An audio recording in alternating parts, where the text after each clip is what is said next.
Hello दोस्तों, मैं doctor Gita Awasthi एक नई कहानी के साथ आपसे मुखातिब हूँ। कहानी का शीर्षक है लंगड़ा भेड़िया। इसका कथानक बहराइच में हुए भेड़ियों के आतंक से लिया गया है। उन परिवारों के बारे में सोचकर कलेजा मुंह को आता है कि उन पर क्या बीत रही है। कुछ ऐसी ही कहानी है ये लंगड़ा भेड़िया। यमुना को पूरे 24 घंटे बाद होश आया है। उसका मस्तिष्क अभी भी कुछ सोचने की स्थिति में नहीं है। बगल वाली पन्ना काकी ने गरम गरम चाय लाकर पिलाई थी और ज़बरदस्ती 4 बिस्किट खिलाए थे। तब उसकी आंखें खुली थीं। पन्ना काकी उसका माथा सहला रही थी और उसकी आंखों के सामने एक रील जैसी चलती जा रही थी। गंगा से उसकी शादी हुई थी तो वो निहाल हो गई थी। गंगा था ही ऐसा, गठी हुई देह, मेहनती इतना कि पत्थर से पानी निकाल दे। घर में अपनी खेती बाड़ी तो ससुर के साथ देखता ही था, बाहर भी मेहनत मजदूरी कर लेता था। सास तो साक्षात देवी थी।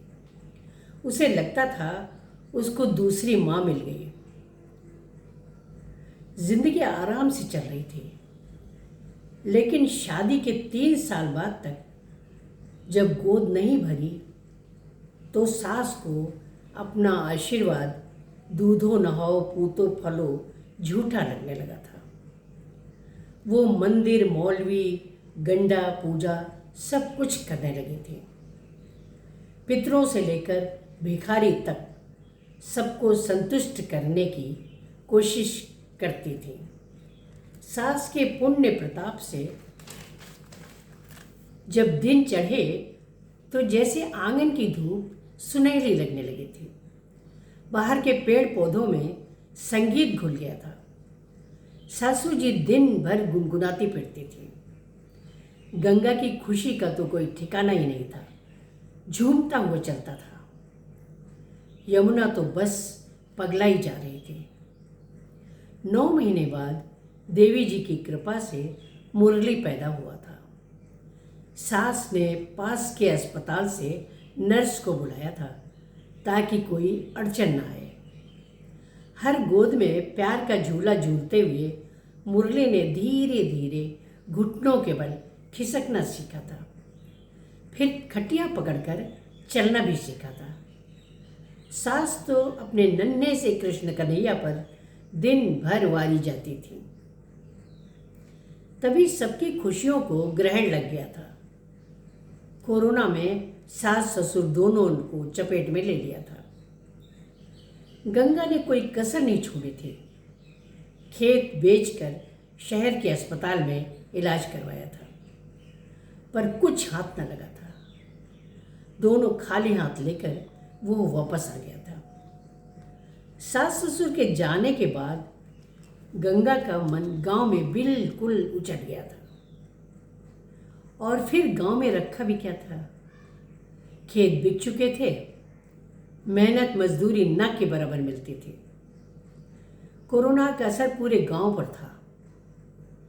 पेट तो पालना ही था, फिर मुरली का दूध, वो बाकी खर्चे। दिन काटना मुश्किल हो रहा था। तभी पड़ोस के घर में मेहमान आए थे। मेहमान बहराइच के पास के थे। बोले थे, वहाँ हमारी पहचान है, हम तुम्हें काम दिला देंगे। गंगा ने यमुना से सलाह मशविरा किया था। फिर दोनों ने तय किया था कि घर में ताला लगा देते हैं और जरूरी सामान लेकर इन लोगों के साथ चले चलते हैं। कुछ रखा हुआ अनाज बेचकर किराए भाड़े का इंतजाम किया था। मेहमान अच्छे थे। वहाँ पहुंचकर उन्होंने शहर से जुड़े हुए गांव में घर की व्यवस्था भी करवा दी थी। किराया भी उनकी पहुंच में था। घर में एक कच्ची कोठरी थी, उसी में गृहस्थी व सोने की व्यवस्था थी। लेकिन गर्मी में अंदर कोठरी में चैन नहीं पड़ता था। तो गंगा बाहर सो जाता था। सरकारी शौचालय भी बाहर ही बना था। पास के कारखाने में काम भी मिल गया था। यमुना धीरे धीरे अपनी गृहस्थी जमाने लगी थी। मुरली बाहर भाग दौड़ कर खेला करता था। ऐसी ही 4-5 कोठरी आसपास बनी हुई थी। उनमें भी मजदूर व उनके परिवार रहते थे। यमुना के धीरे धीरे पड़ोसियों से अच्छे संबंध बन गए थे। संबंध बनने का एक कारण मुरली भी था। मुरली था ही इतना प्यारा कि सब उसे गोद में उठाने को ललचाया करते थे। 2-3 दिन पहले ही पन्ना काकी कह रही थी, यमुना इसको बड़ा सा काजल का टीका लगा दिया करो, तुम छोटा सा लगाती हो, नहीं तो रोज इसे नज़र लगेगी। और उसे नज़र लग भी गई थी, इंसान की नहीं, भेड़िए की। पता नहीं कौन सी घड़ी थी, उसने मुरली को नई शर्ट पहनाई थी।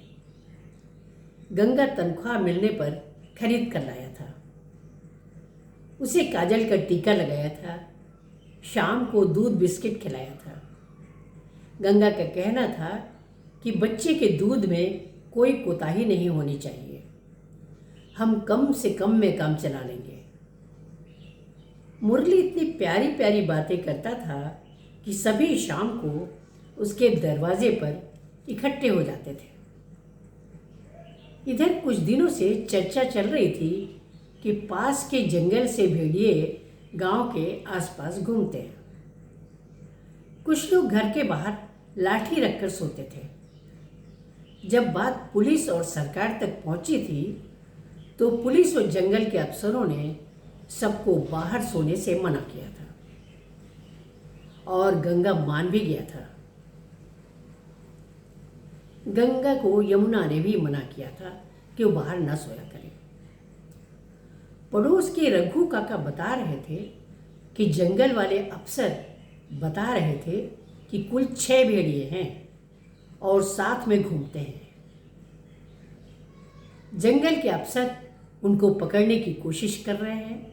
बड़े बड़े अफसर वहीं पर डेरा डाले हैं और सभी कोशिशें की जा रही हैं। सुबह से सबका दिल धक धक कर रहा था। पास के दूसरे मकान से घर में घुसकर भेड़िया 8 साल की बच्ची को पकड़ कर ले भागा था।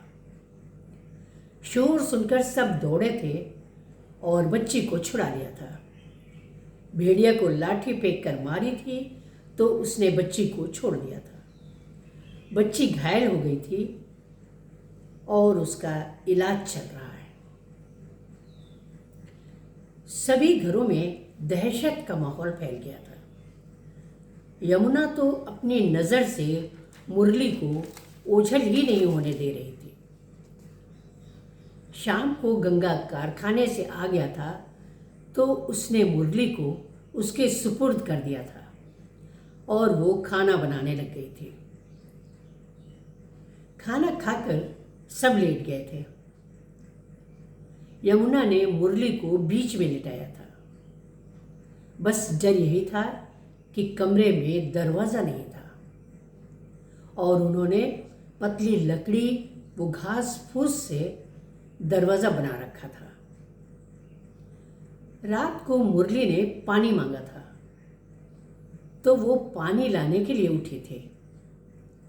इसी बीच गंगा बाहर पेशाब करने निकला था और दरवाज़ा खुला छूट गया था। मुरली की चीख सुनकर वो मुड़ी थी तो उसने वो भयानक दृश्य देखा था। भेड़िए ने मुरली को अपने मुंह में दबा रखा था। वो चीख कर दौड़ी थी तो उसने देखा था कि भेड़िया लंगड़ा कर चल रहा था।